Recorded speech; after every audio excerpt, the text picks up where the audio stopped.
Nous avons le plaisir d'accueillir Emmanuel Beaurepaire, qui est donc chercheur CNRS, qui travaille dans un laboratoire de l'École Polytechnique, tout à côté d'ici, et qui va nous parler ce soir de l'imagerie 3D des tissus biologiques, dans les tissus biologiques. Voilà, merci. Bienvenue. Donc, je vais vous parler d'une technique de microscopie qui est un des domaines d'application des lasers, un domaine relativement important en fait. Je vais essayer de vous faire... Alors, ce sont des techniques qu'on développe encore dans les laboratoires et qui sont utilisées par les biologistes aujourd'hui et peut-être bientôt par les médecins. Je vais essayer de vous faire comprendre d'une part à quoi ça sert et puis aussi comment ça marche. Sachant que c'est des techniques d'imagerie, vous allez le voir, qui font appel à des concepts de physique et d'optique. On a vraiment besoin de ça pour faire ces nouvelles images. Alors, je vais enlever cette diapo et commencer par une intro très générale. Les techniques d'imagerie biologique ou médicale, d'une façon générale, il y a plein de techniques d'imagerie qui peuvent, soit quand vous allez à l'hôpital, qui permettent de voir le corps entier si vous faites une IRM. Je crois que j'ai un pointeur quelque part. Ou soit des techniques qui permettent de regarder des choses à beaucoup plus petite résolution, comme les microscopes. Et d'une façon générale, il y a un compromis entre la profondeur à laquelle on peut faire les images. Vous allez faire une imagerie par résonance magnétique, on peut voir le corps entier. Vous allez faire une échographie, on voit une partie de l'abdomen. Et la résolution, la finesse des détails qu'on peut résoudre avec les images. Et en général, la résolution, elle est donnée par la longueur d'onde du rayonnement qu'on utilise pour faire les images. Alors, en optique, on peut faire des images à l'échelle des longueurs d'onde optiques qui sont, disons, de l'ordre du micromètre, du millième de millimètre, qui est la taille des cellules. Donc la microscopie optique, ce que vous allez voir dans un microscope, c'est des détails de l'ordre de la taille des cellules. Et les techniques dont je vais vous parler aujourd'hui sont des techniques qui permettent de voir les cellules en 3 dimensions, mais à des profondeurs de quelques dixièmes de millimètre, de sorte qu'on ne va pas voir simplement des cellules, mais des tissus, c'est-à-dire une cellule dans son environnement. C'est ce qui est entouré en bleu ici. Donc c'est une échelle un peu intermédiaire entre ce que vous pouvez faire dans un microscope classique et ce qu'on peut faire dans des appareils d'imagerie médicale. Alors pourquoi l'optique est intéressante pour la biologie? Alors ça c'est un résumé très raccourci de l'histoire de la microscopie en biologie. En fait, les premiers microscopes qui ont été développés, disons, au XVIe et au XVIIe siècle, ont permis de découvrir le monde de la cellule, et les cellules qu'on ne connaissait pas avant. Donc, c'est les microscopes qui ont permis de faire la première description de tous les micro-organismes, les bactéries, les cellules, etc. Et puis après... disons qu'au cours des siècles, et notamment du suivant et notamment du XXe siècle, les biologistes ont essayé d'étudier la cellule, de la décortiquer et de regarder de plus en plus petit. Et on a découvert des tas de choses, notamment les mécanismes de la biologie moléculaire, de la génétique, les mécanismes chimiques qui se déroulent à l'intérieur des cellules. Et à partir de ce moment-là, on a eu besoin de comprendre comment ces réactions chimiques s'agencent dans l'espace et dans le temps à l'intérieur de la cellule. Et ça, c'est une des raisons qui a motivé le développement de la microscopie, disons à partir des années 60-70. On a parlé d'une renaissance de la microscopie parce que l'optique permet de visualiser les cellules, mais vivantes, contrairement à des techniques de microscopie qui utilisent des rayonnements plus invasifs, comme la microscopie électronique ou les rayons X. Donc l'optique permet de visualiser les cellules vivantes et en plus, disons dans les années 80, on a développé un ensemble de techniques pour les étudier de façon de plus en plus précise, notamment des marqueurs fluorescents. Alors je vais vous montrer ça. On peut, dans une cellule, aller taguer ou marquer certaines structures pour pouvoir les regarder spécifiquement dans le microscope. Et puis on a aussi développé des approches pour les regarder en 3 dimensions et plus récemment des approches pour les regarder en 3 dimensions dans leur environnement normal, naturel, c'est-à-dire des tissus biologiques intacts. Alors, une technique qui est très utilisée pour regarder les cellules, c'est d'utiliser la fluorescence. Donc ça va être un mécanisme de contraste. Certaines molécules donc qui peuvent être soit présentes naturellement dans les cellules, soit qu'on va insérer dans les cellules, sont capables d'absorber de la lumière. Donc la lumière, vous savez qu'elle peut être représentée dans son état le plus élémentaire sous forme d'une particule d'énergie qu'on appelle le photon et qui est associée à une onde qui a une certaine longueur d'onde. Donc une molécule va être capable d'absorber un photon d'énergie, c'est ce qui est représenté à droite de cette diapo. Elle va se trouver dans un état excité à partir duquel elle va se désexciter d'une part de façon, disons, non radiative, un peu par collision, par relaxation, disons non radiative, et aussi de façon radiative, c'est-à-dire en émettant de la lumière, et en émettant une lumière qui va être un peu décalée en énergie, et c'est-à-dire qui va avoir une couleur un peu différente. C'est-à-dire qu'on va exciter une molécule avec de la lumière bleue, et elle va émettre de la lumière verte. Maintenant, si cette molécule se trouve dans une cellule qui est dans un microscope, on va exciter les molécules avec un laser, par exemple bleu, et puis détecter spécifiquement la lumière verte, séparer les lumières selon leur couleur pour faire une image.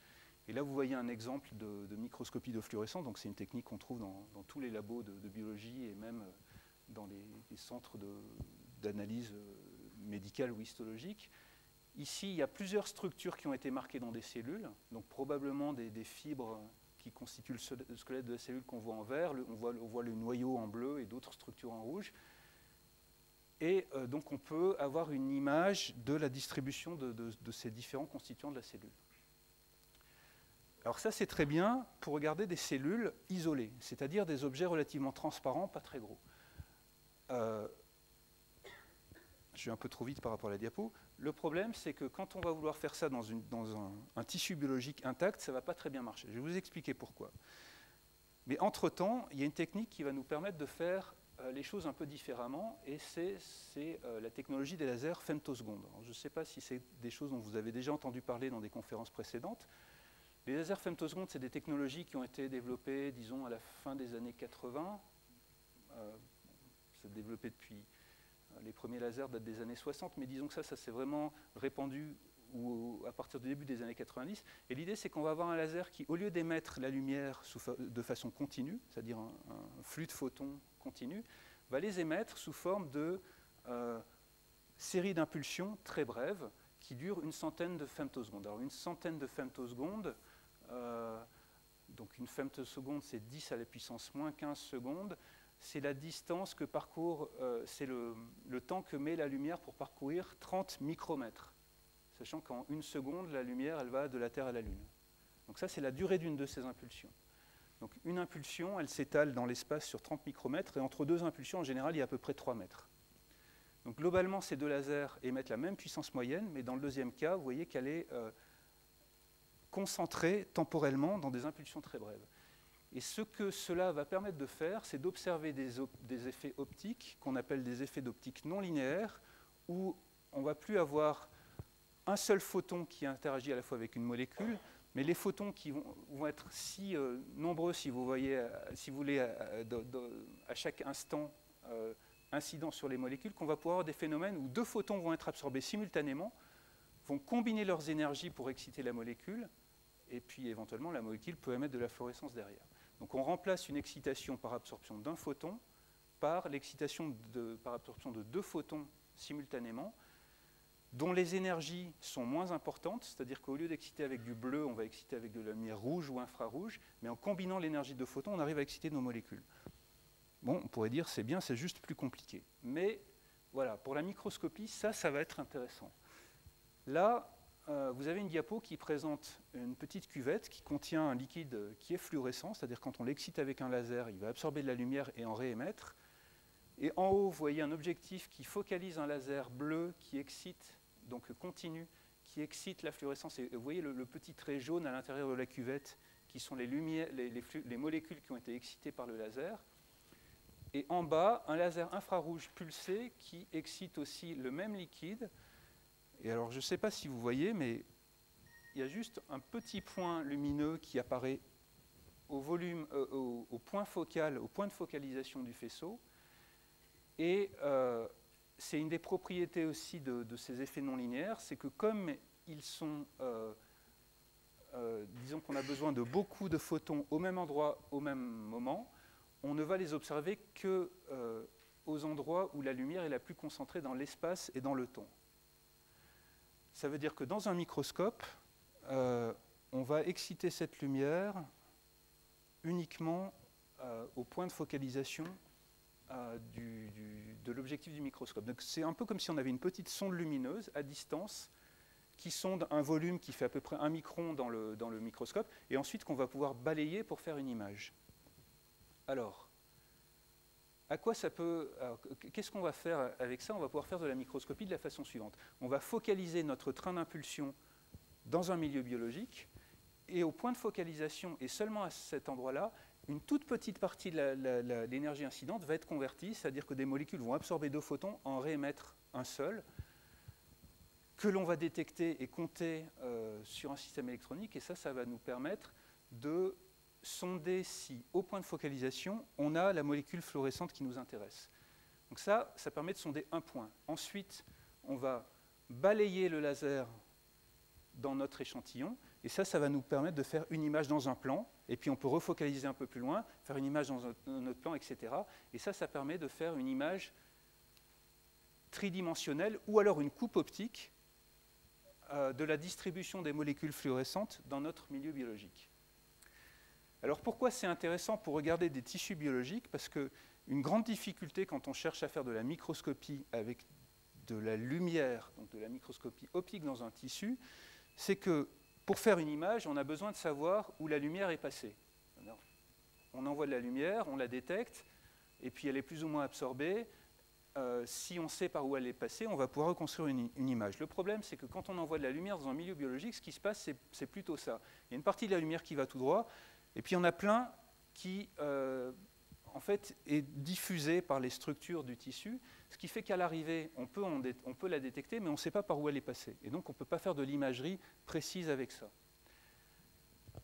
Quand on utilise un mécanisme à 2 photons comme mode de contraste, ce qui va se passer, c'est que toute la lumière d'excitation diffusée va être trop diluée dans l'espace pour produire de la fluorescence, et finalement, il n'y a que la lumière qui n'a pas été diffusée, qui est bien allée tout droit à l'endroit où on l'a envoyée, qui va créer notre signal. Et ça, en pratique, ça veut dire que même quand on va focaliser notre laser en profondeur dans un milieu biologique, on va avoir une excitation bien confinée, et donc on va pouvoir faire des images avec une résolution qui reste micrométrique, jusqu'à des profondeurs de entre, disons, 1/2 millimètre et presque 1 millimètre. Donc ça, c'est les principes. Alors à quoi ça peut servir? Alors en fait, cette technique de microscopie a été démontrée pour la première fois en 1990, et les premières applications qui ont été développées avec ça, et les applications les plus importantes encore aujourd'hui, c'est les neurosciences. Parce qu'en neurosciences, c'est très intéressant de pouvoir regarder un neurone tout seul sur une lamelle de microscope, mais ce qui est beaucoup plus intéressant, c'est de regarder un neurone dans du tissu cérébral et de regarder comment les neurones interagissent entre eux. En tout cas, comment un neurone dans son environnement naturel réagit. Alors, là, vous avez un exemple d'expérience qui a été développé il y a quelques années dans un laboratoire de l'Université Paris 5, dans lequel un animal, un rat, est anesthésié.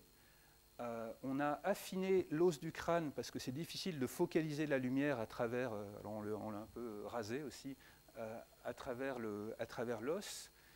Et puis, on a inséré dans le tissu nerveux une microélectrode qui permet d'enregistrer l'activité électrique, mais en même temps qui permet de faire diffuser un colorant fluorescent. Et puis, on a donc stimulé dans cette expérience le tissu jusqu'à ce que la pipette touche un neurone, et là, on a laissé diffuser le colorant fluorescent à l'intérieur du neurone. Et ensuite, on a enregistré une série d'images, depuis la surface jusqu'à peu près 1/2 millimètre de profondeur, qui sont représentées de façon... c'est la somme de toutes les images qui sont représentées ici. Vous voyez qu'il y a un neurone qui a été marqué, qui se trouve être dans une zone qui va traiter des informations de l'olfaction. Donc c'est un neurone qui reçoit des informations des cellules sensibles aux odeurs de l'animal, qui va les intégrer au niveau de cette arborescence qu'on voit en haut, et puis envoyer l'information vers le corps cellulaire qui se trouve à 500 microns de profondeur. Alors, un autre truc ici, c'est que le colorant qu'on a injecté, c'est un colorant qui est sensible à la concentration ionique à l'intérieur de la cellule. C'est-à-dire que si la cellule est active, le niveau de fluorescence, le niveau de signal va changer. Alors, ce qui est fait dans l'expérience qui est présentée à côté, c'est de présenter une odeur sous le nez de l'animal, et quand l'animal respire, ce neurone va avoir une activité chimique qui est visualisée directement dans le microscope in vivo. Donc ça, c'est intéressant, mais ça permet de regarder une cellule, un neurone, en réponse à une stimulation de l'animal, mais on n'en regarde qu'un à la fois. Donc, pour essayer d'étudier des populations de neurones, il y a aussi des techniques plus, disons, efficaces de marquage qui ont été développées, et en particulier une technique qui a été développée depuis quelques années et très utilisée en biologie, c'est d'utiliser à la place de marqueurs chimiques qu'on va injecter dans le tissu, des protéines fluorescentes. Alors les protéines fluorescentes, c'est des molécules que par exemple les méduses ou les coraux utilisent eux-mêmes pour fabriquer de la lumière. Les biologistes sont capables d'isoler l'ADN de ces molécules et de l'insérer génétiquement dans un autre organisme qui va se mettre lui-même à produire ces molécules fluorescentes. Donc les molécules de méduses, on peut les insérer et les faire fabriquer par d'autres animaux. Donc ça permet de faire de la poésie, par exemple des souris vertes si elles sont excitées avec une lumière bleue ou ultraviolette. Mais aussi ça permet d'aller cibler cet ADN dans des cellules précises, de sorte que la souris verte, en fait, celle-là, elle est verte partout, mais on peut faire des souris vertes qui vont être vertes uniquement au niveau des neurones ou de certains neurones. Et donc là, ce que vous voyez, c'est une image qui a été enregistrée depuis le haut, en fait, sur quasiment 1 mm de profondeur, et puis ici, elle est représentée en projection transverse, si vous voulez, et vous voyez qu'on a accès à la morphologie d'un bouquet de cellules, de neurones à l'intérieur du cerveau de l'animal vivant. Donc là, on n'a plus à injecter les choses, en fait, c'est l'animal ou l'organisme qui va produire lui-même ces protéines fluorescentes. Maintenant, non seulement on peut lui faire fabriquer des marqueurs fluorescents, mais on peut lui faire fabriquer des marqueurs fluorescents qui sont sensibles à la concentration ou à l'activité chimique des cellules, ce qui va permettre de voir fonctionner les cellules in vivo. Alors je vous montre ça ici. Donc ça, c'est une expérience qui a été développée au Howard Hughes Medical Institute aux États-Unis, dans lequel l'animal est maintenu sous un microscope et il est réveillé. Alors je vous montrerai d'ailleurs ce qu'on peut leur faire faire. Et on regarde une population de neurones comme ça clignoter et on visualise directement l'activité cérébrale au niveau cellulaire. Alors, aujourd'hui, il y a des microscopes. Alors là, l'animal, en fait, est fixé sous le microscope, mais certaines équipes ont développé des microscopes qui font 4 grammes, où la lumière arrive par des fibres optiques, et on peut même avoir une souris qui se promène, et on visualise l'activité directement comme ça. Une expérience un peu spectaculaire qui a été publiée l'année dernière, est celle-ci. Donc la souris est réveillée, et en fait, donc elle est maintenue par la tête sous le microscope, et elle est placée sur une boule sur laquelle elle peut courir dans tous les sens, et puis les mouvements de la boule sont captés par des souris, cette fois d'ordinateur, qui sont placées sur les côtés. Donc vous voyez que la souris est réveillée, elle est en train de courir sur sa boule, de se lécher les pattes, etc. Et en plus, dans cette expérience-là, elle est placée dans une sorte de sphère de réalité virtuelle sur laquelle on va projeter des paysages qui ressemblent un petit peu à ça. Et quand la souris se déplace, les paysages peuvent se déplacer en fonction de ces mouvements. Et donc, on peut à la fois avoir une indication sur ce que la souris voit, c'est-à-dire le paysage dans lequel elle se déplace, et la partie du cerveau qui est imagée ici et qui intègre des informations sensorielles des yeux ou éventuellement des mouvements des pattes. Donc là, évidemment, c'est vraiment des applications de recherche avancées, pas encore des applications médicales, mais c'est pour vous montrer jusqu'où ces techniques peuvent être poussées. Merci.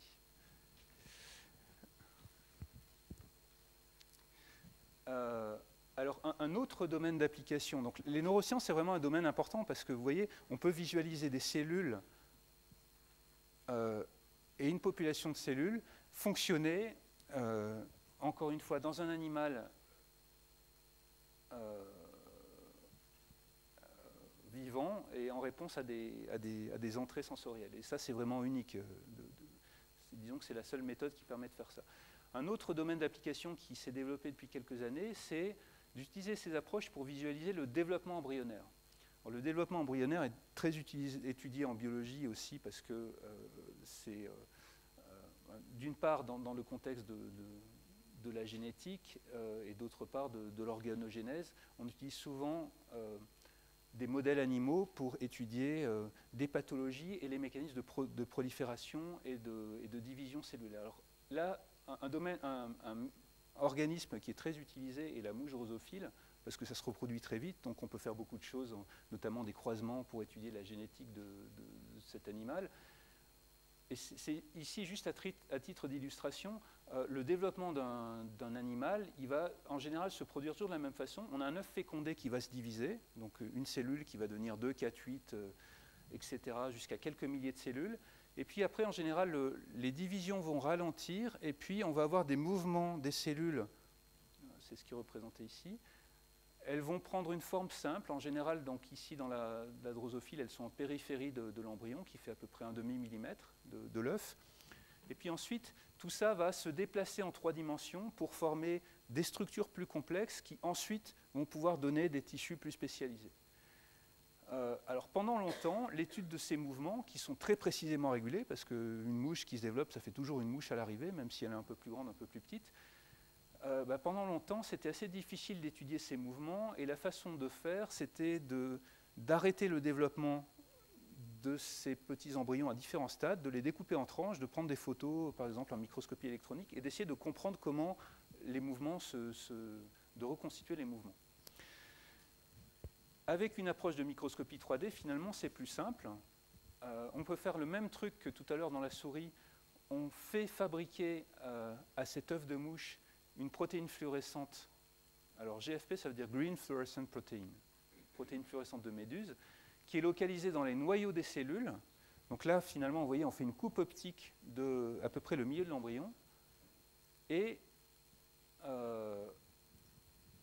voilà, on laisse l'embryon sous le microscope, on fait une image toutes les 30 secondes à peu près, et vous voyez qu'on a accès à la visualisation du mouvement de ces cellules qui sont une des premières formes qui va apparaître dans l'embryon au cours de son développement. Alors ça, c'est une image qui est faite, je vous ai dit tout à l'heure que c'est des images qui étaient résolues en 3D, donc qui est fait dans un plan à peu près à l'équateur de l'œuf. Mais on peut bien sûr faire la même chose dans des plans successifs pour avoir une idée de la distribution tridimensionnelle de ces cellules. Et puis on peut refaire la même chose au cours du temps. Donc là, on a un demi-embryon à peu près. Et puis si on fait une image toutes les minutes, on voit toutes ces cellules qui vont migrer pour former les structures de l'embryon. Ok, donc jusqu'ici, je vous ai présenté des applications qui utilisent des molécules fluorescentes, par exemple ces protéines fluorescentes de méduse, qu'on a injectées ou fait fabriquer aux cellules ou aux organismes qu'on veut regarder.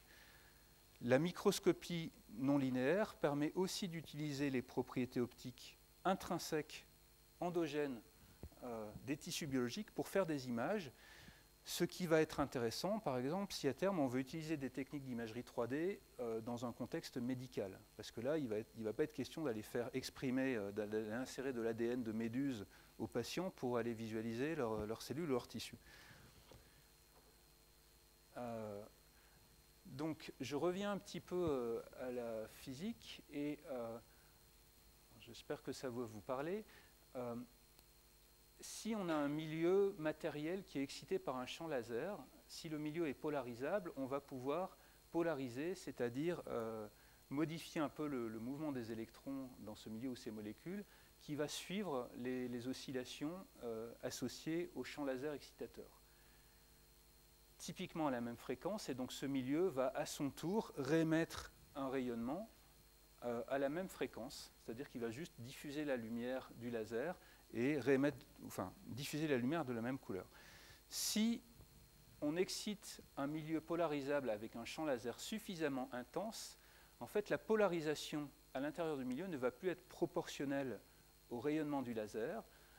Et donc ça va, si vous voulez, il va avoir une forme déformée par rapport aux variations sinusoïdales d'amplitude du champ excitateur. Et cette polarisation, cette variation temporelle, on peut la décomposer en une variation à la fréquence fondamentale, mais aussi comme la somme de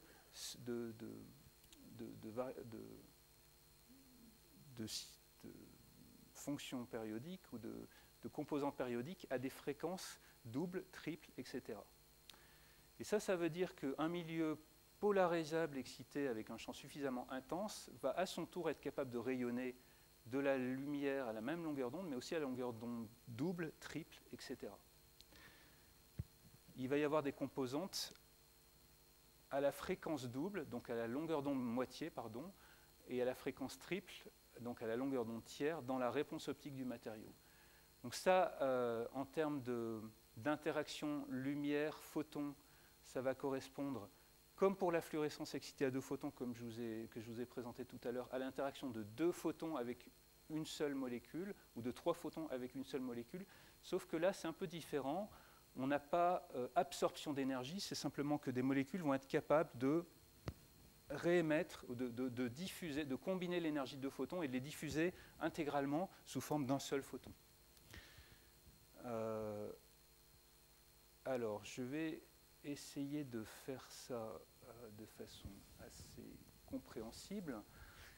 Ce qui se passe, c'est que, en fait, ces informations-là vont être assez différentes que l'information qu'on peut avoir avec l'imagerie de fluorescence, parce que ici, on a des phénomènes qui sont instantanés. Contrairement à la fluorescence où une molécule va absorber de l'énergie et puis, après un certain temps, réémettre de la lumière de fluorescence.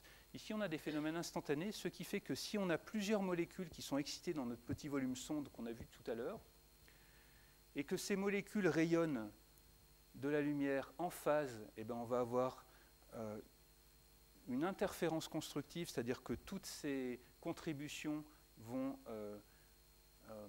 s'additionner de façon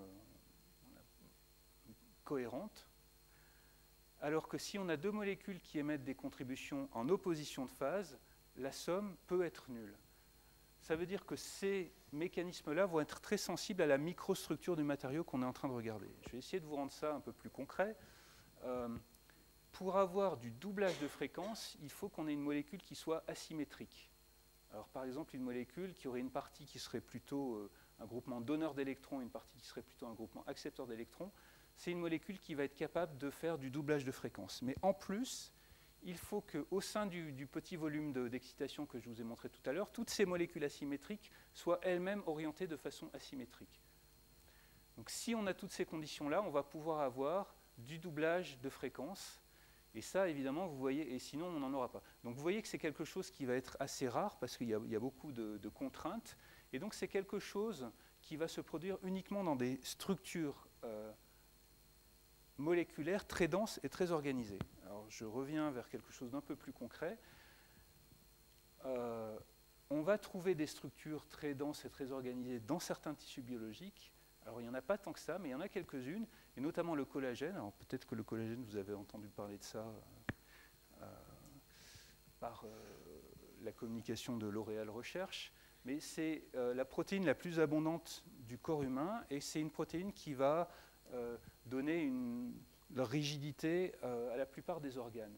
Et il se trouve que pour conférer cette rigidité, c'est une structure qui est très organisée, donc c'est une molécule qui forme une triple hélice qui elle-même va s'arranger en structure qu'on appelle des fibrilles, qui elles-mêmes vont former des fibres. Donc on a un matériau très dense et très organisé qui est une source efficace de doublage de fréquence. Donc là, par exemple, c'est une image qui a été réalisée sans marquage dans un rein de souris qui est pathologique, c'est-à-dire qui s'est mis à produire, c'est dans le cas de certaines pathologies qu'on appelle des fibroses, une accumulation anormale de collagène. Et vous voyez que ce type de contraste permet de visualiser la distribution tridimensionnelle du collagène à l'intérieur de l'organe.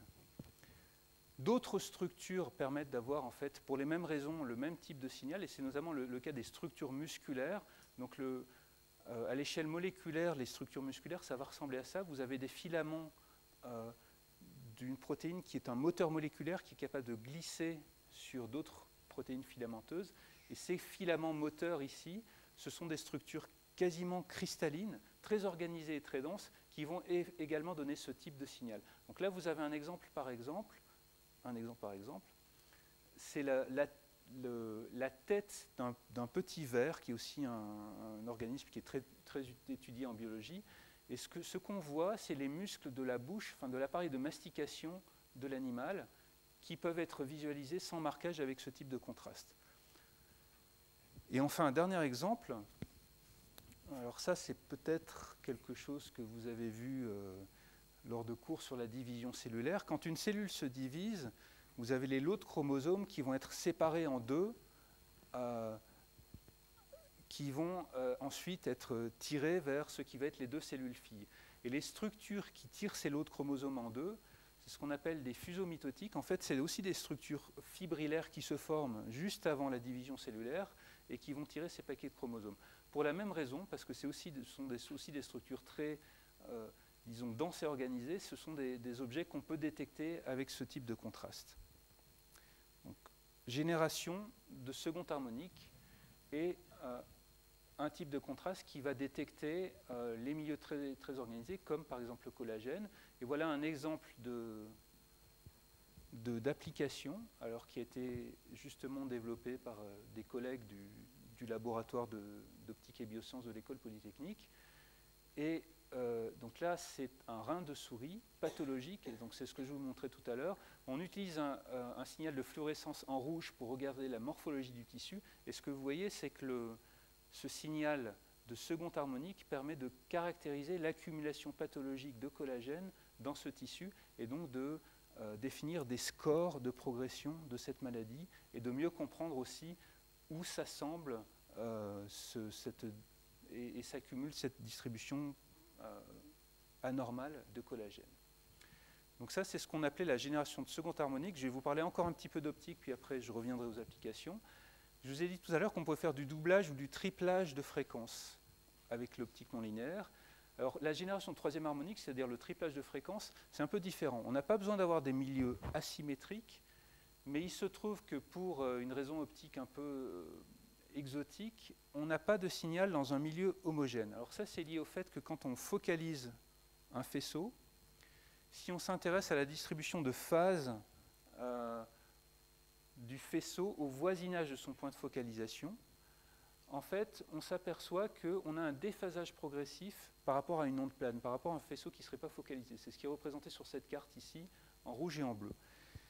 Alors si on commence à exciter des molécules qui vont faire du triplage de fréquences, le laser se propage dans ce sens-là, ce qui va se passer, c'est que rapidement, la lumière qu'on commence à créer au début du volume d'excitation va être rapidement déphasée avec la lumière d'excitation et avec donc la lumière qu'on crée à la fin du volume d'excitation. Et si on somme tout ça, il n'y a plus rien, en fait, tout s'annule. Donc c'est une microscopie où finalement on ne voit rien du tout. Ce n'est pas très intéressant, sauf que si jamais on est à l'interface entre deux milieux différents, l'annulation n'est pas complète et on va voir quelque chose qui va nous signaler qu'il y a une interface ou une hétérogénéité. Donc, je vous présente ça, un petit exemple ici. On a deux petits objets, donc des billes de polystyrène ici pour le moment, imagés avec ce type de technique. Vous voyez que si l'objet est tout petit, on le détecte. Si l'objet est un peu plus gros, on voit seulement ces interfaces. On voit uniquement les endroits où le milieu n'est pas homogène. Donc les interfaces vont ressortir sur un fond noir. Alors à quoi ça peut servir? Finalement, si on met un tissu biologique, il y a des interfaces, il y en a un peu partout, entre des milieux qui sont plutôt de l'eau, des milieux qui sont plutôt des lipides, etc.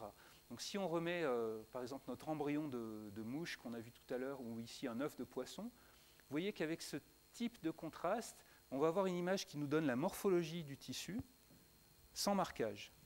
Alors, ce n'est pas spécifique comme tout à l'heure. On ne peut pas choisir de regarder telle ou telle structure comme tout à l'heure on marquait les noyaux ou certaines cellules. Mais vous voyez qu'on a une information très générale sur la morphologie. Alors là, on voit très bien le développement embryonnaire de donc la mouche qu'on a vue tout à l'heure, aussi les premières divisions cellulaires dans cet œuf de poisson. Donc là, en fait, les cellules sont ici, vous voyez.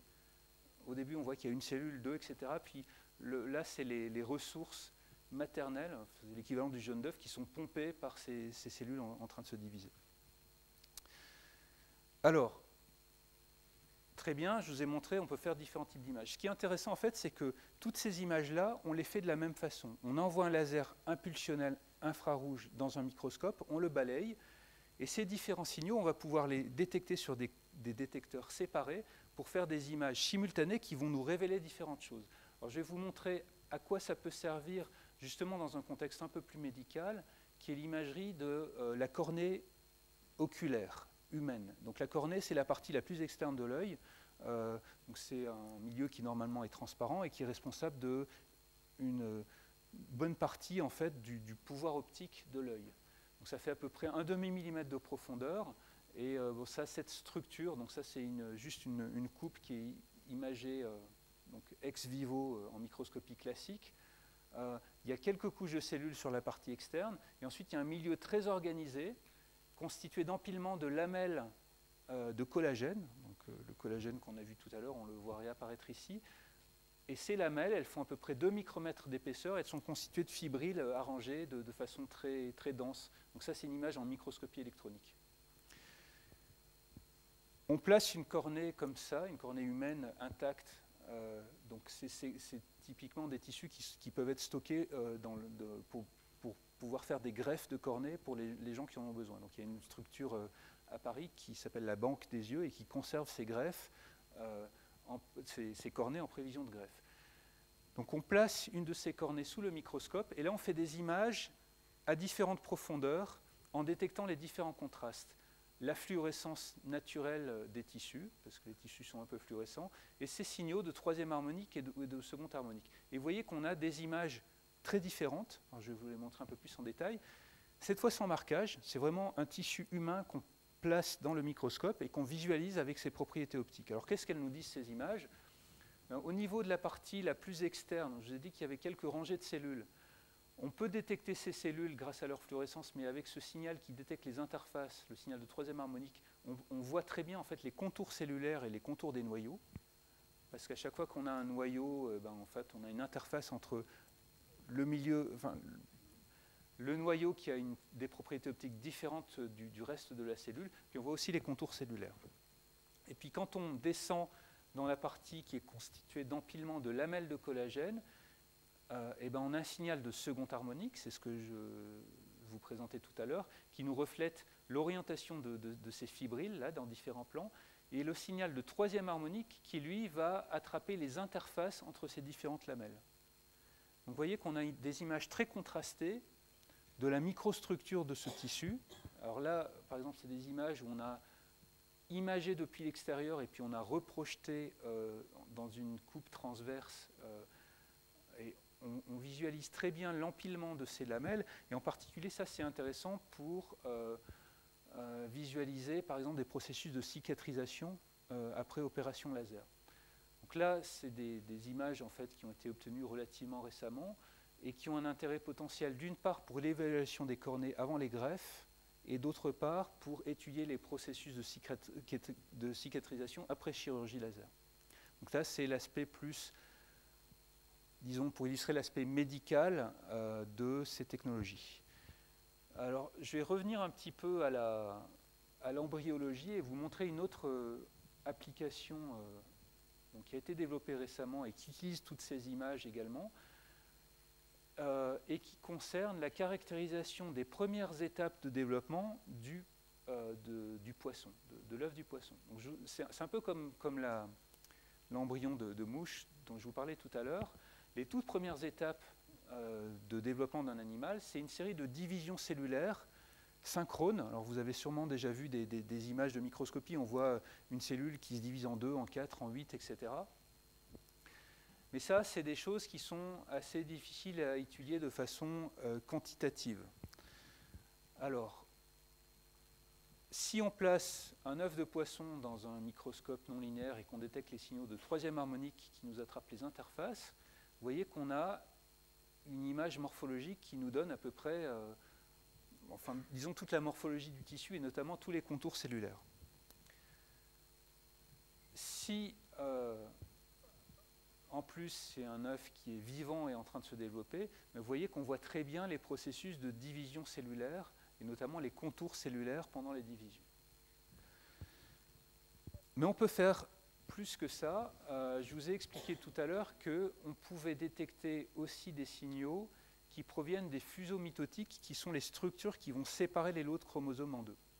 Donc là, dans cette image-là, en fait, on a fait 3 images à la fois.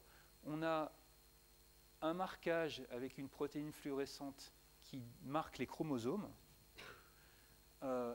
et 2 signaux non linéaires qui ne proviennent pas de marquage, mais juste des propriétés optiques qui nous permettent de détecter les contours cellulaires, donc la génération 3e harmonique, et la formation des structures qui vont séparer les chromosomes.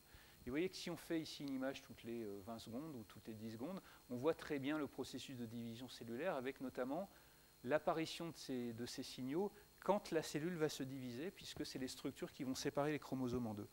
Et si on s'intéresse à l'évolution de ce signal vert au cours du temps, pour une cellule, on voit qu'il augmente et il est vraiment maximal au moment où ces structures existent et puis après il disparaît. Donc c'est un signal qui va nous permettre de donner un top très précis au moment où la cellule va se diviser. Donc avec ces images, en fait, il est possible de filmer le développement de l'œuf de poisson pendant ici les 3 premières heures du développement, quand l'embryon va passer de 1 cellule à 1000 cellules. En fait, il y a 10 cycles de diffusion, donc on passe de 1 à 2 puissance 10 cellules. Donc là, donc ça, c'est juste une image en coupe, en fait un peu plus tard. Donc ici, on a la morphologie, et ici, vous avez les petits points des cellules en division qui sont en fait à l'intérieur de ce chapeau ici de cellules. Et là, c'est l'image tridimensionnelle complète, mais reprojetée. Donc là, vous avez l'œuf en division, et ça, ce sont les signaux de division cellulaire qui sont en fait à l'intérieur, mais qu'on a reprojetés à l'extérieur. Et vous voyez qu'on peut compter, en tout cas visualiser toutes les cellules en division de cette façon-là. Alors, avec un peu de traitement d'image, on peut s'amuser à détecter automatiquement ces divisions cellulaires, détecter les contours cellulaires, et cette approche a permis de reconstituer récemment un embryon numérique, en fait. C'est-à-dire qu'on a placé l'œuf de poisson sous le microscope, on a enregistré ces images tridimensionnelles, et on a pu complètement numériser le processus et décrire, alors compter tous les instants de division avec les formes des cellules et surtout leur filiation, c'est-à-dire déterminer de quelles cellules, ici au stade où on a 8 cellules, dérivent toutes les suivantes.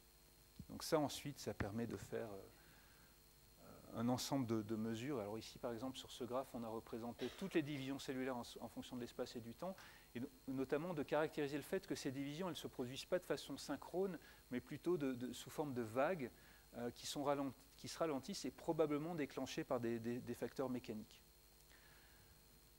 Donc, alors ça a permis de comprendre beaucoup mieux, disons, ces étapes précoces du développement. Un développement, disons, actuel de ces méthodologies, c'est d'être capable de faire ça à des stades plus tardifs et de faire des reconstitutions numériques de tissus au cours du développement, par exemple pour comprendre de quelles cellules vont dériver un tissu particulier. C'est-à-dire quelles sont les cellules, par exemple, qui vont donner un œil et à quel défaut au niveau initial va être sensible à la formation de l'organe dans son état final. Ces images permettent aussi d'étudier justement des mécanismes de formation des organes. Donc là, pour le moment, je vous ai montré uniquement des techniques d'imagerie. On place un tissu sous le microscope, on fait de l'imagerie 3D et on apprend des choses sur les trajectoires des cellules, leur fonctionnement, etc. Et on est à combien de temps là par rapport à l'exposé ? Ok, on va essayer d'aller assez vite. Donc je vous ai montré qu'on pouvait visualiser tout ça. On peut faire aussi, donc voilà, très bien, on peut visualiser les mouvements cellulaires. Mais on peut utiliser l'optique pour faire plus que de l'imagerie. On peut utiliser l'optique pour agir sur le tissu biologique, par exemple, utiliser le laser pour faire des micro-ablations. si on focalise un laser impulsionnel à l'intérieur d'un tissu, mais qu'on utilise des impulsions cette fois un peu plus énergétiques que celles qu'on utilise pour l'imagerie, on va être capable de détruire quelques cellules au voisinage du point de focalisation. Donc là, ici, c'est encore un embryon drosophile. Vous voyez la membrane externe. Vous voyez une zone qui a été détruite par chirurgie laser, mais confinée en 3 dimensions à l'intérieur du tissu. Alors cette approche, eh bien, elle permet par exemple de perturber les mouvements cellulaires au cours du développement. Donc, je vous ai montré qu'on pouvait suivre ces mouvements cellulaires. Avec des opérations de chirurgie laser, on va être capable de perturber l'équilibre mécanique des tissus qui sont en train de se développer. Et là, par exemple, vous voyez que ces tissus qui sont en compression ne sont plus en compression dans cet embryon qui a subi une microchirurgie de quelques cellules sur la partie ici en haut de l'embryon. Alors pourquoi on fait ça? En fait, c'est pour étudier le lien entre l'expression génétique, parce que ce sont des cascades d'expression génétique qui vont contrôler de façon très précise ces mouvements dans l'embryon, et les déformations et les mouvements cellulaires. En particulier, on sait que des séries d'expressions de gènes vont contrôler les déformations des cellules en changeant leur forme, leurs propriétés d'adhésion, etc. Et une question, c'est est-ce que l'environnement mécanique des cellules peut lui-même agir sur l'activité génétique des cellules, ce qui pourrait avoir des implications, par exemple, dans le cas du cancer ou de pathologies qui vont se caractériser par des changements de phénotype, c'est-à-dire de propriétés des cellules en fonction de leur environnement. Donc, avec le laser, on peut non seulement imager, mais perturber le développement, et puis on peut même faire un peu plus compliqué, on peut s'amuser à injecter, à magnétiser quelques cellules en injectant un fluide magnétique, et ce qui va permettre de venir tirer sur des cellules depuis l'extérieur du tissu. Donc ça, c'est une méthodologie qui a été développée, encore une fois, à l'Institut Polytechnique en collaboration avec l'Institut Curie. Et vous voyez que sur cet embryon ici, qui est visualisé en microscopie non linéaire, on a d'abord réprimé les mouvements de compression ici, et puis on les rétablit maintenant de façon magnétique. Quand on approche l'aimant, on peut tirer sur le tissu. Quand on éloigne l'aimant, on voit que le tissu se relaxe. Et ça nous a permis de mettre en évidence, pour la première fois in vivo, que oui, effectivement, il y a des boucles de rétroaction mécanique génétique, c'est-à-dire qu'un des gènes dont le niveau d'expression régule les déformations cellulaires dans cette région de l'embryon a un niveau d'expression qui est lui-même modulé par l'état de compression des tissus. C'est un peu comme s'il y avait une boucle de feedback ou un contrôle qualité sur le fait que ce tissu s'est bien mis en place. Donc ces techniques optiques ont permis de le démontrer parce qu'on est capable de visualiser in vivo la dynamique de déformation des tissus. L'application à terme de ça, c'est d'étudier si ces mécanismes d'interaction mécanique génétique existent dans d'autres contextes que le développement embryonnaire, et en particulier dans le développement précoce du cancer du côlon, et c'est un projet qui est à l'étude. Effectivement, on retrouve les mêmes mécanismes utilisés en biologie du développement qui réapparaissent de façon dérégulée ou pathologique dans le cas de certains cancers. Voilà. Et si j'ai encore 1 minute, je vais vous parler plus de technologie. Donc ça, jusque-là, le message, c'était voilà, ce sont des techniques qui ont été développées dans les années 90 qui permettent de faire de la recherche biomédicale sur des tissus intacts, alors notamment en neurosciences, en biologie du développement, et aussi, dans certains cas, avec des perspectives d'application au diagnostic médical, c'est ce que vous avez vu sur la cornée. Il y a aussi une grande partie de ce domaine de recherche qui est en fait du développement technologique. Je vous ai dit qu'on pouvait faire de l'imagerie en profondeur, c'est vrai, mais en fait, plus on va profond et moins la qualité des images est bonne. Et ça, c'est lié au fait que pour faire une image de bonne qualité, c'est ce que je vous ai montré tout à l'heure, il faut être capable de focaliser le laser sur un petit point, un petit volume d'excitation, le plus petit possible, et qui va déterminer la finesse des images. Quand on fait ça dans un milieu biologique, en fait, le front d'onde de focalisation va être en partie perturbé par les milieux qu'on va traverser. Et ce qui va se passer, c'est que le volume d'excitation, il va toujours exister, mais il va être un peu déformé. Et ça veut dire qu'on va perdre un peu la résolution et le contraste des images. Si on était capable d'estimer cette déformation et de la précompenser avec un dispositif comme un miroir déformable avant de rentrer dans le microscope, on serait capable de restaurer la qualité des images. Donc ça, c'est quelque chose, c'est une technologie qui a été développée en astronomie et qui s'appelle l'optique adaptative. En astronomie, ce que font les physiciens, c'est qu'ils vont observer une étoile brillante dans le ciel, par exemple à travers l'atmosphère, et puis mesurer les perturbations du front d'onde induites par l'atmosphère et utiliser cette information pour l'injecter dans un dispositif tel qu'un miroir déformable qui va permettre d'introduire une déformation inverse dans le télescope et restaurer la qualité des images. Alors en microscopie, c'est un peu plus compliqué parce qu'on ne peut pas aller mettre un dispositif d'analyse de front d'onde au milieu du cerveau du rat, par exemple. Mais ce qu'on peut faire, c'est utiliser le miroir déformable pour appliquer des séries de formes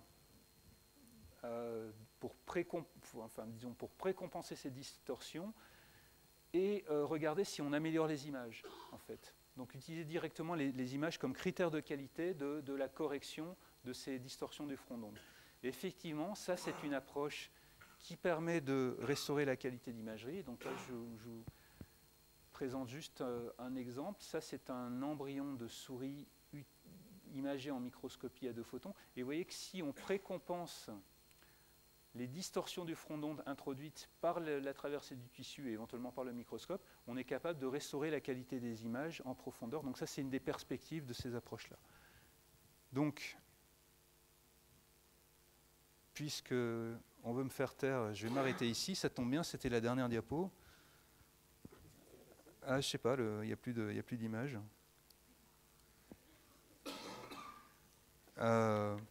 Mais c'était essentiellement la dernière diapo. Donc le message que je veux vous donner ici, enfin c'est dommage, on n'a plus d'images, c'est donc la microscopie non linéaire, c'est un champ d'application des lasers et en particulier des lasers femtosecondes.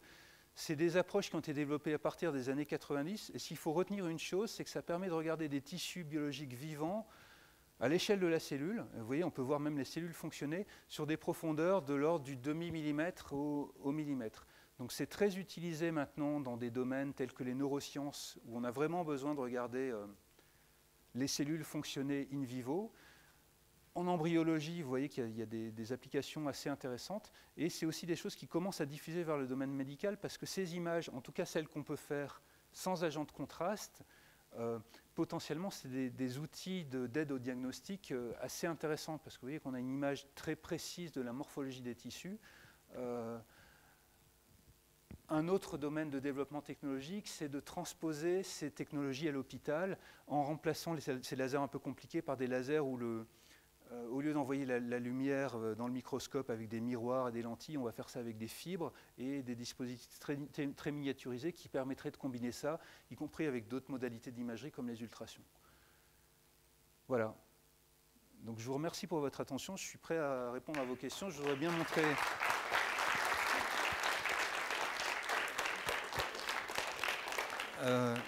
je sais pourquoi on n'a plus d'images.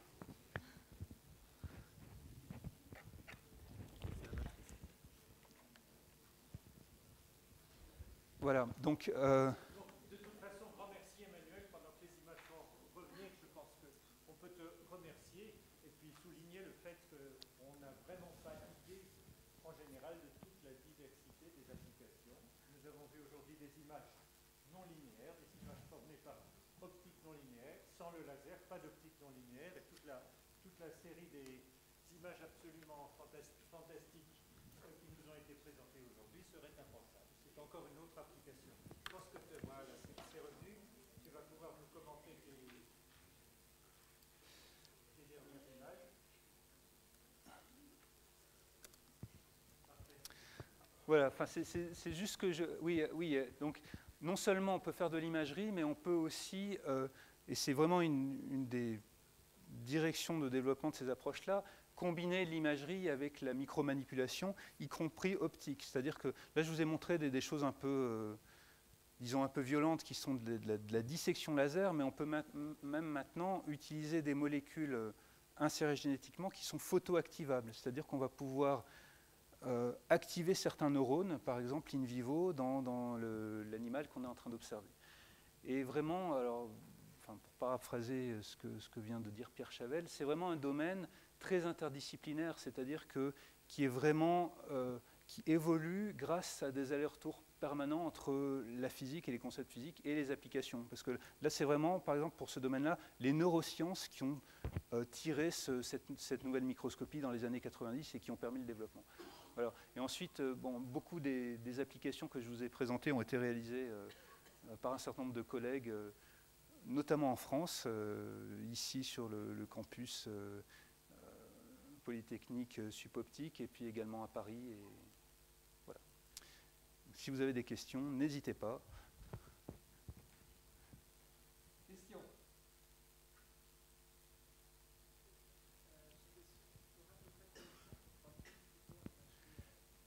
J'aurais dû commencer par ça, oui, bien sûr. Non, bien sûr. Oui, absolument. Ouais. J'ai oublié de préciser ça. Donc c'est point par point, et pour faire une image 2D, en général, c'est de l'ordre de la seconde. Une image 2D, c'est typiquement de l'ordre de la seconde. Dans certains cas, on peut aller plus vite, mais en fait, souvent, on est limité par le... Par exemple, si on excite des molécules fluorescentes, elles ne peuvent pas produire une quantité infinie de lumière, donc il faut un certain temps pour l'accumuler. Donc une image 2D, une seconde, et une image 3D, entre 30 secondes et 1 minute. Mais on travaille sur aussi, il y a des moyens d'accélérer ça en parallélisant l'excitation, c'est-à-dire en excitant plusieurs points à la fois.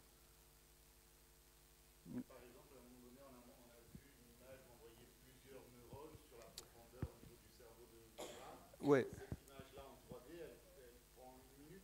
Ouais, alors après, comme on balaye, on peut toujours choisir de zoomer sur une zone et de ne regarder que cette zone. C'est vrai qu'en neurosciences, il peut y avoir des signaux très rapides.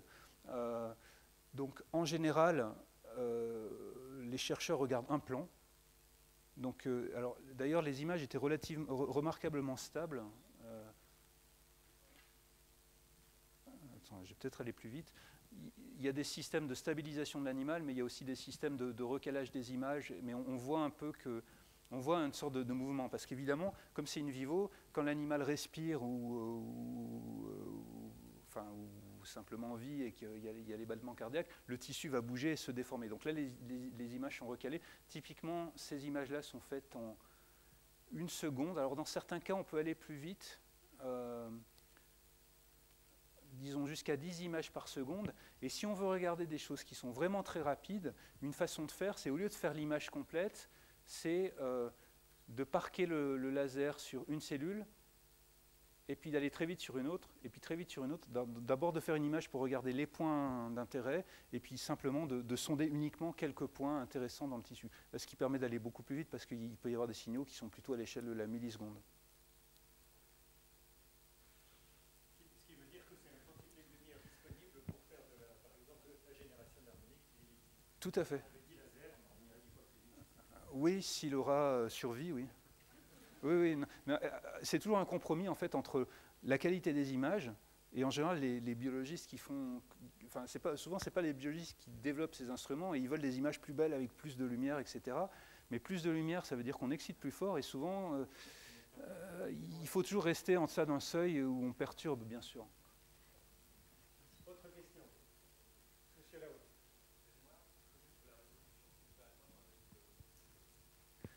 Alors c'est de l'ordre du micromètre. Donc, mais bon, de l'ordre du micromètre. En général, la résolution, elle n'est pas tout à fait isotrope, c'est-à-dire que suivant l'axe du microscope, c'est plutôt 2 ou 3 micromètres, et dans l'axe transverse, c'est 1,5 micromètre. Quand tout va bien, et en surface des tissus, on peut faire 1,5 micromètre sur mieux que 1,5 micromètre. Mais en général, dès qu'on descend un peu en profondeur, ça se dégrade, et l'ordre de grandeur, c'est ça.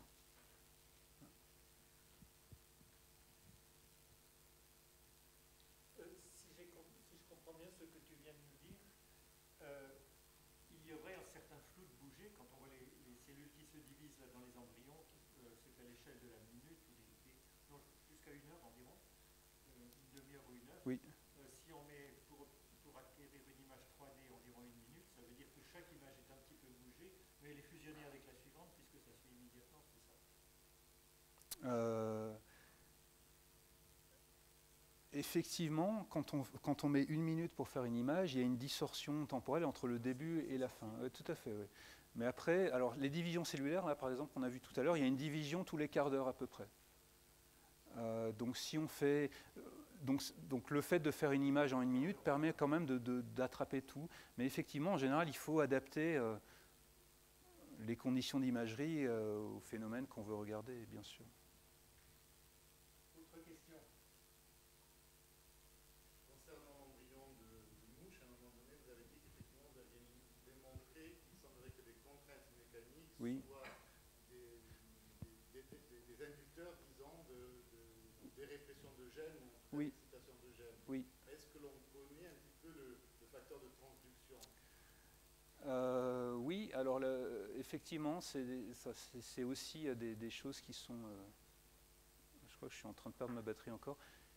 Il y a une cascade de signalisation qui est en partie décortiquée et qui passe par une molécule qui se trouve au niveau des jonctions d'adhésion entre les cellules et qui, sous contrainte mécanique, peut en fait rentrer à l'intérieur de la cellule et passer dans le noyau où elle devient un facteur de transcription pour ce gène-là. Ce gène-là est en lui-même un gène qui va contrôler la relocalisation, par exemple, de moteurs moléculaires ou du squelette de la cellule. Donc la boucle de feedback n'est pas directe, donc elle passe par un certain nombre d'autres molécules, mais en fait, on a identifié effectivement quelques-uns des acteurs moléculaires. Mais là, c'est plus de l'imagerie, c'est aussi c'est plus complexe que ça, quoi. Je me suis aussi demandé ce qui arrêtait la séquence de tes images. Quand l'image de la drosophile, par exemple, pourquoi est-ce qu'on ne voit pas la suite? On a envie de voir la suite. La suite du film? On a envie de voir la mouche qui sort, qui s'envole. Alors on va voir la mouche qui sort. Mais pas avec ces images-là. Mais d'ailleurs, c'est assez amusant parce que c'est une image... voilà. C'est une image, alors là sur une trentaine d'heures, donc là c'est la génération de troisième harmonique. Donc on regarde la morphologie uniquement, hein, il n'y a pas de marquage. Donc vous voyez, là elle est dans son œuf, elle se développe, et à partir de 20 heures, elle va commencer à fabriquer des structures musculaires. Et ça, on va les voir sur le canal de second harmonique, et donc on va avoir des points verts qui apparaissent autour, j'ai pas besoin de laser, et ça c'est les muscles. Et vous voyez qu'elle gigote de plus en plus d'ailleurs. Voilà, surtout qu'on... Et puis elle est partie à la fin.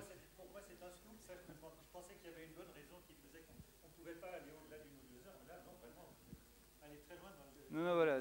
Alors ça, c'est une expérience que 2 collègues, Delphine Desbarres et Willy Supato, ont faite en passant la nuit se relayer qui est toujours de l'eau sous le microscope. Donc c'est des objectifs à immersion, enfin c'est un détail technique, à eau, et donc il faut qu'il y ait de l'eau entre l'échantillon et l'objectif, sauf que ça a tendance à sécher, donc il fallait régulièrement aller remettre de l'eau pour faire le film. Mais c'est aussi une preuve que c'est relativement non toxique. C'est aussi pour ça qu'on avait fait ce film, c'est que voilà, elle est vivante, à la fin, c'est comme les poissons, l'œuf de poisson, à l'arrivée, on a quelque chose qui nage dans sa coupelle. Alors là, on voit d'ailleurs, je pense que c'est les globules rouges qui font des petits points brillants qu'on voit autour, là, on voit les muscles, et puis là, hop, elle est partie. Excellent. D'autres questions? On s'en tient là pour aujourd'hui. Grand merci, Emmanuel. Merci.